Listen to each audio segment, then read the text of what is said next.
You. Yes, you. I don't want your attention. I want your agreement. Look at me. Breathe. One slow breath in. One slow breath out. You've been told to be positive. You've been told to just try harder.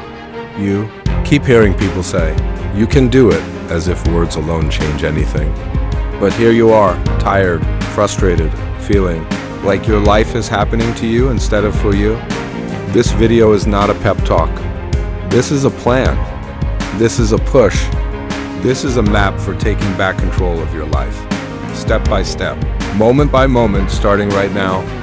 Pause. Tell yourself out loud, I am done being stuck. Say it. Hear it. Feel it. You didn't get stuck overnight. You didn't lose control because of one bad choice. The truth is more patient and more dangerous.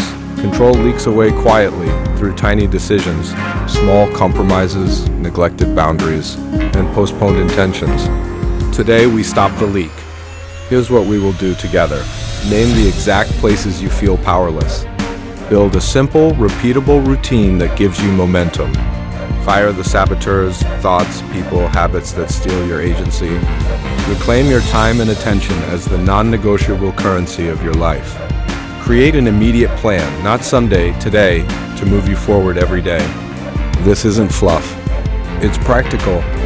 You will be asked to do things that feel small and things that feel uncomfortable. That's fine.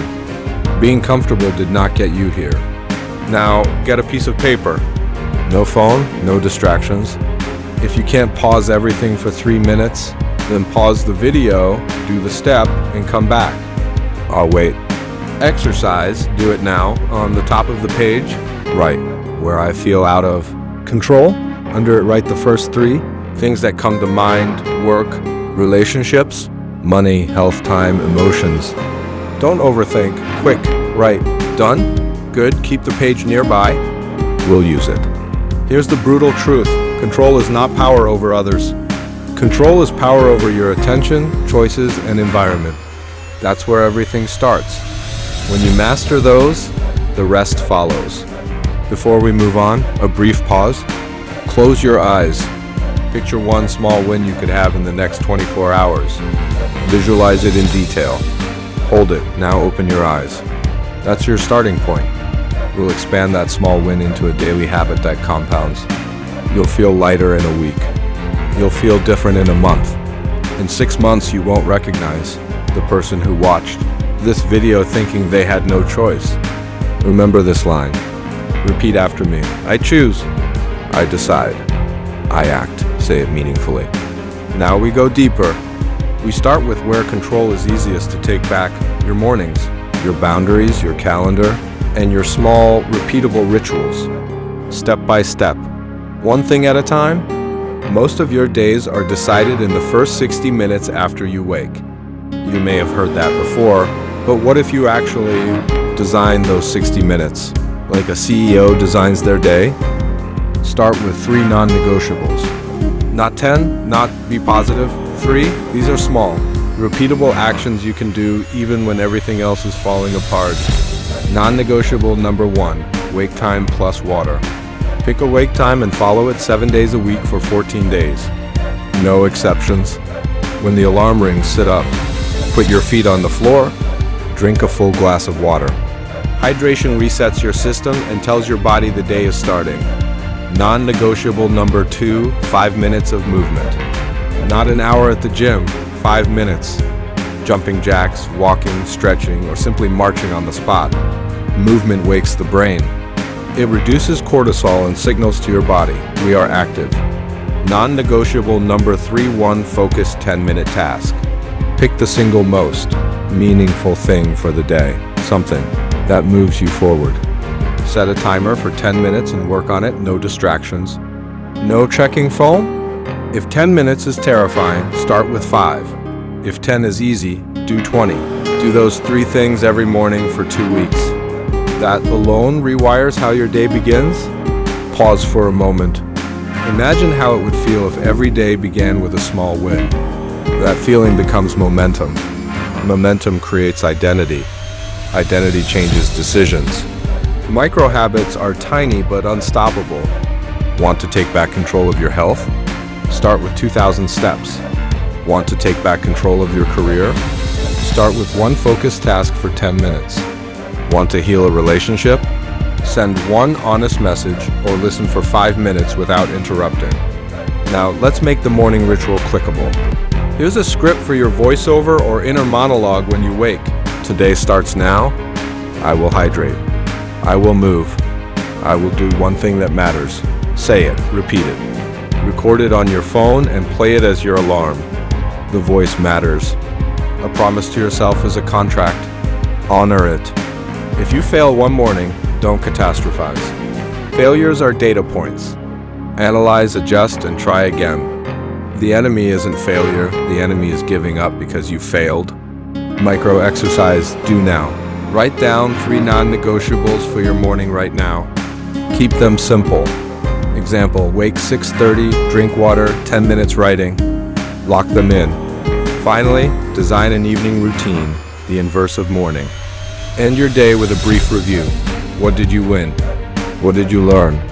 What will you change tomorrow? That tiny reflection is the compound interest of growth. Let's be honest, the biggest thieves of your control aren't your job or your bills. They are your own thoughts, the people who drain you, and the habits you let run on autopilot. Saboteur number 1, the voice that says I can't. That voice lies. It's the echo of every time you gave up. Counter it with this phrase, I can try, and I will adjust. Replace I can't with I will try. A small difference creates action. Practice this exact audio trick when the I can't voice appears. Say out loud, try. Repeat until you feel the impulse to act. Saboteur number 2, the perfection trap. Perfectionism freezes choice. Accept that done is better than perfect. Build a draft first rule. Finish a first draft, then refine later. Early action creates options. Don't let perfection be the excuse for an action. Saboteur number 3, energy-sapping relationships. Not everyone deserves a seat at your table. Some people are emotional vampires. You don't have to cut everyone off, but you must set boundaries. Here are 3 boundary scripts you can use. I can't talk about this right now. I'm not available this weekend. I will listen for 5 minutes. Then I need to go. Say those scripts. Practice them in the mirror. Boundaries sound harsh at first. They save your energy later. Saboteur number 4, compulsive scrolling. Attention theft. Your attention is your currency. Apps are designed to steal it. Create a phone check ritual. No phone for the first 60 minutes of your day. Schedule 3 20-minute windows to check messages and social media. Use a timer. Treat your attention like a contract. Saboteur number 5, toxic self-talk. When you call yourself names, you degrade the person you must protect, yourself. Replace insults with coaching. Instead of you're useless, say, you made a mistake. What will you do differently? Turn punishment into a plan. Micro exercise do now. Write down one thought, one person, and one habit that steal your control. For each, write one tiny action you can take this week to change it. Example, thought. I can't start gives action. Start 5 minutes today. You will feel guilt and resistance when you begin setting boundaries. Expect it. Guilt is the cost of changing who benefits from your time. Pay the cost. Freedom is cheaper in the long run. Remember, removing saboteurs is not cruelty. It's stewardship. You are stewarding your time, your energy, and your life. Let's be tactical. If you want to take back control, control your calendar. Most people let their calendars be filled by other people's priorities. That ends now. Step 1. The 60-30-10 rule. Every day, divide your time into 3 buckets. 60% for core priorities, work, study, health activities that produce results. 30% for connective tasks, emails, calls, errands. 10% for reactive time, unexpected stuff, margin. Schedule the 60% first. Book deep work blocks and protect them. Use a calendar color to make them obvious. When something else tries to invade, You have the right to say no. Step 2. The 2-minute test. If something new will take less than 2 minutes, do it now. If more, schedule it immediately into your calendar. Don't let small tasks clutter your brain. Step 3. The no script. Saying no is a superpower. Use these lines. No, I can't take that on right now. I'd love to help, but my schedule is full. I can do that later. Is next week okay? Practice. You are not responsible for everyone else's timeline. Step 4. Weekly review. Every Sunday night, do a 20-minute review. What went well? What didn't? What are 3 priorities for next week? Write them down. Put them on the calendar as non-negotiables. Step 5. Time blocking for energy. Schedule high-focus work when your energy is highest. For many people, that's morning. Protect that time with the same tenacity you protect your phone. If you're not sure when your peak is, try different blocks for 2 weeks and measure output. Micro exercise do now. Open your calendar. Block 1 60% category. Deep work slot tomorrow for 60 to 90 minutes. Label it non-negotiable. Deep work. The power of no, combined with time blocking, buys you leverage. Leverage buys you choices. Choices buy you life. Control without direction is busy work. To take back your life, you also need a clear direction. A vision you can test and iterate on. Step 1. The 1-year compass. Write 1 sentence that describes where you want to be in 12 months. Keep it specific and measurable. In 12 months, I will have completed 1 freelance course and earned $X. In 12 months, I will be running 5 kilometers 3 times a week. 1 sentence, not a novel. That sentence is your compass. Step 2. Break it into 12 monthly milestones. What must you do each month to reach that 1 sentence? List 12 monthly milestones. Small steps. Consistent progress. Step 3. Create feedback loops. Every day and every week, collect data. Data equals progress. Examples. Writing, track words written. Fitness, track workouts and weight or times. Finance, track savings and expenses. Set simple, objective metrics and review them weekly. Step 4. Celebrate small wins. When you hit a milestone, celebrate for 5 minutes. Reflection plus reward cements behavior. Don't skip this step because it feels small. Small counts. Step 5. Adjust ruthlessly. Momentum is built by iteration. If something isn't working after 2 attempts, pivot. Not every plan is permanent. Use feedback to change your method, not your goal. Micro exercise do now. Write your 1-sentence 12-month goal. Then write 1 action you will do in the next 24 hours that aligns with it. A final truth. Slow, steady action beats sporadic explosions of willpower. The world responds to consistency. Control is the product of consistent, daily decisions made in your favor. You asked, how do I take back control of my life? The answer is not some mystical secret. It's a choice repeated until it becomes habit. You will resist. You will rationalize. Old patterns will try to reel you back in. When they do, read this line and say it with conviction. I choose differently. Here's your immediate plan. 5 things for the next 72 hours. Do them. No excuses. Write down where you feel out of control done already in part 1. Circle the top item. Pick 3 morning non-negotiables and commit to them for 14 days. Block 160% deep work period in your calendar each day for the next 3 days. Identify 1 person or habit that drains you and set 1 boundary. Write 1 sentence for your 12-month goal and take 1 action toward it in the next 24 hours. Do these 5 things. Then come back and repeat them.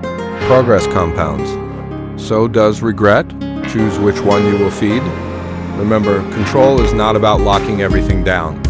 It's about taking responsibility for what you can, influence, and letting go of what you cannot. It's about owning your time, your attention, and your choices. Those 3 things add up to a life that feels directed and meaningful. One last thing before I go, look at the paper from part 1, cross out one item you cannot fix today. Now circle the one item you can start changing right now. That circle is your first victory. Guard it, protect it, grow it. Say it with me, loud and clear. I choose. I decide, I act. Say it again. Make it your morning ritual. You are not a victim of your circumstances. You are the architect of your life. Start designing. Pause, breathe. When you're ready, stand up and do the first small thing on your list. Go. You keep saying you've lost control, but let me tell you something. You didn't lose it. You gave it away, piece by piece, to comfort, to fear, to excuses dressed up as reasons, and now you sit there praying for motivation, as if someone's gonna walk into your life and fix the mess you created. No one's coming. No one's saving you. No one's fighting for you. You want control? Then stop begging for it. Stop waiting for someday. Stop pretending your pain is special. Everyone suffers. The difference is, some people use it as fuel. The rest, they drown in it. You've been loyal to your distractions for too long. You've been faithful to your fears. You talk about change, but every night you go back to the same habits that killed the last version of you. Let me be brutal. You're not tired. You're addicted to easy. You're not broken. You're comfortable in your chaos. And until you decide you've had enough, your life will keep repeating the same cycle. Different faces, same disappointment. So here's your choice. Keep scrolling, keep lying, keep saying tomorrow, or stand the hell up and take back what's yours. Your focus, your fire, your life. You don't need permission. You don't need motivation. You need rage, the kind that says, I'm done being my own enemy. Because that's the truth, isn't it? You're not fighting the world. You're fighting the weaker version of yourself. And the only way to win is to kill it. So do it. Kill your excuses, kill your laziness, kill your comfort. And when that weak version of you dies, don't mourn it. Bury it and walk away like the savage you were always meant to be. Now go. Don't watch another video. Don't wait for another sign. You've got your sign right here. Me. This voice. This moment. This rage. Use it or lose it forever. Because from this second on, you're either in control of your life or you're just a puppet inside your own story. And I promise you this, if you don't take control now, someone else will. So take it back. All of it. And never, ever give it away again.